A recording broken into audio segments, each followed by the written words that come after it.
Hi everyone, I'm Aditya and welcome back to the channel. We are going for the Charan Padaka hike.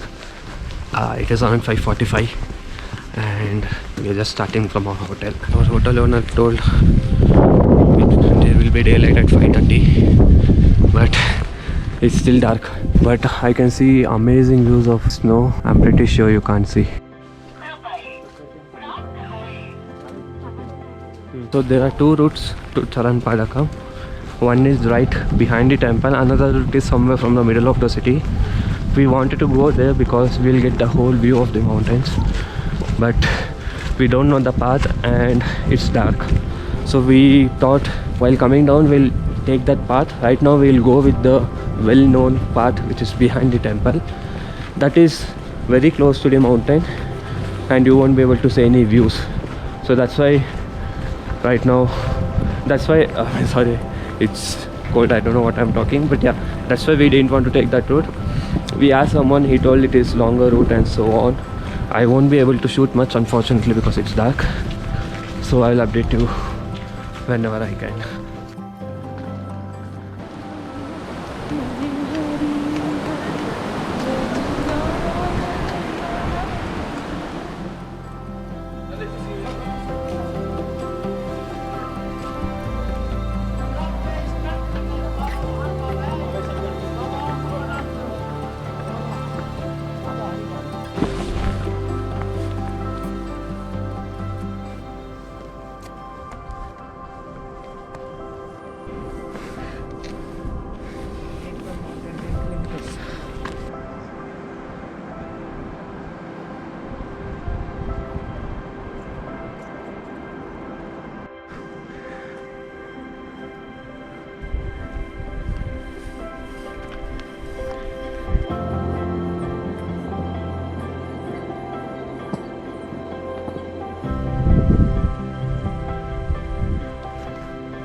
Your dream is finally fulfilled, seeing snow for the first time.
We reached the Charan Padaka. It is right here. Views are gorgeous. Here there is also something like free service, some chai. So there are cups here. You can take chai from here and throw the cup. And there is the Charan Padaka. So I have kept my bag and camera here. I'll also remove my shoes and then I'll go and take the blessings and then I'll enjoy this view. For those of you who can't come here, I'll give a virtual lesson so that everyone sitting in home watching this can take the blessings.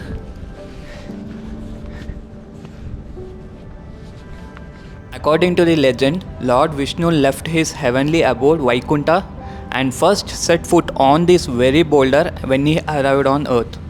These sacred footprints, known as Charan Paduka, are believed to bless everyone who visits this place. Another story from the Bhagavad Purana says that Lord Krishna once asked his minister Uddhava to travel to Badrinath to cleanse himself of his sins.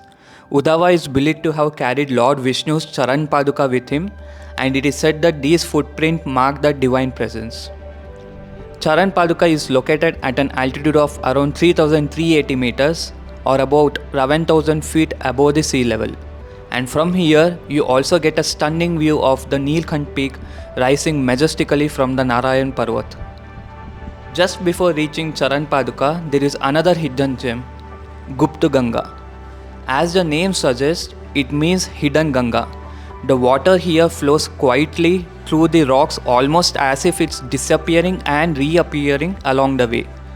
It's believed that the Ganga flows here in a concealed form, giving this place deep spiritual significance. When you reach here, you will see crystal clear water flowing between the massive rocks with the gentle sound of stream echoing through the valley. It's calm, raw and incredibly soothing, a perfect moment to pause before continuing the climb. As you stand before these sacred footprints, surrounded by the towering Himalayas, there is an overwhelming sense of peace and serenity that just takes over. So someone is staying in the tent there. So he told us to have tea. How is the tea? It's very good. It's black tea. Ginger tea, I think. Okay. Ginger, tulsi, honey. Look at the color of the water. It's so pure. I don't know from where it is coming, but this is the same river which goes all the way downstream towards Nandaprayag, Karnaprayag and so on. So from the tea shop where we bought biscuits, it took us 1 hour to reach. If you come in summer, definitely you don't need shoes. You can do this with slippers, but in this winter, in this cold climate, you definitely need shoes, socks, gloves, all the warm clothes, otherwise you will be frozen to death.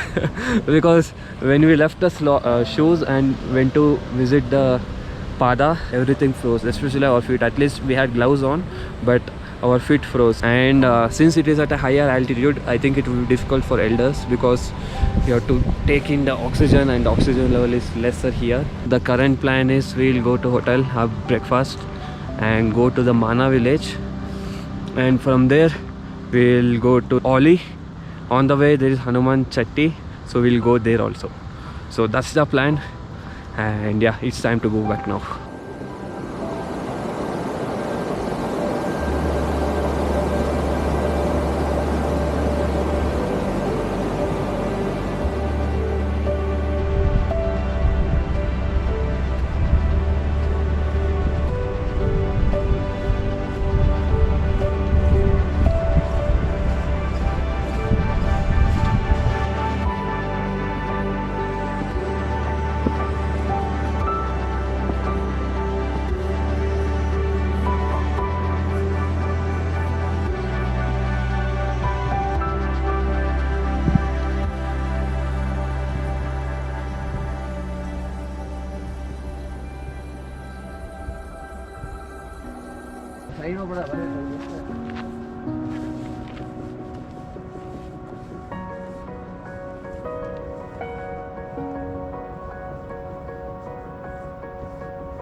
In the next episode, we visit Mana, now known as the first Indian village, located near the Indo-Tibetan border at an altitude of around 3200 meters along the banks of Saraswati River.